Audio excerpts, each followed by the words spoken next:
నమస్తే ఫ్రెండ్స్, ఈ వీడియోలో మనం డిగ్రీ 4th సెమిస్టర్కు సంబంధించినటువంటి ఇన్కమ్ ట్యాక్స్ మోడల్ పేపర్ని చూద్దాం. 2023కి సంబంధించి నవంబర్ డిసెంబర్ అంటే బ్యాక్లాగ్ వాళ్ళు రాసినటువంటి క్వశ్చన్ పేపర్ 2024లోనూ ఇట్లాగే వస్తుంది. సెక్షన్ ఏ సెక్షన్ బిగా నేను ఆల్రెడీ మెయిన్ ఛానల్లో ఇన్కమ్ ట్యాక్స్ ఇంపార్టెంట్ క్వశ్చన్లు, డ్యామ్ షూర్ వచ్చేటటువంటి క్వశ్చన్లు, ఇంపార్టెంట్ ప్రాబ్లమేటిక్ మెథడ్లను ఎక్స్ప్లెయిన్ చేయడం జరిగింది. వాటికి సంబంధించి చూడండి, మీరు స్క్రీన్ షాట్ తీసుకోండి. సెక్షన్ ఏకి సంబంధించి సెక్షన్ బికి సంబంధించి మ్యాక్సిమం నేను ఇంపార్టెంట్ క్వశ్చన్లలో చెప్పినటువంటి క్వశ్చన్లు ఇక్కడ కూడా ఉన్నాయి.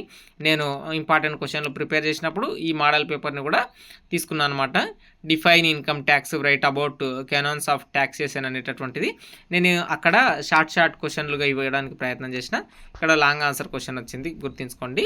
అట్లాగే డిస్కస్ అబౌట్ ట్యాక్స్ ఫ్రీ ఫ్రిక్యూసైడ్స్ అనేటటువంటి 10th ఏ క్వశ్చన్, అట్లాగే 10th బి క్వశ్చన్కి సంబంధించి ఇన్కమ్ ఫ్రమ్ శాలరీకి సంబంధించినటువంటి ఇట్లాంటి క్వశ్చన్లు రావడం జరుగుతుంది.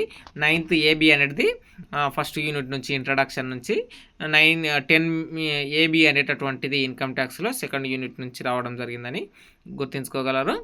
ఇంకా 11 అనేటటువంటిది 3rd యూనిట్, అట్లాగే 12 అనేటటువంటిది 4th యూనిట్, అట్లాగే 13 అనేటటువంటిది 5th యూనిట్ నుంచి రావడం జరుగుతుంది. ఇది ఆటోనమస్ కాలేజ్ పేపర్ కాబట్టి ఇందులో 12 వరకు ఉంటాయి. 4 క్వశ్చన్స్ ఇస్తారు, 4 రాయాలి.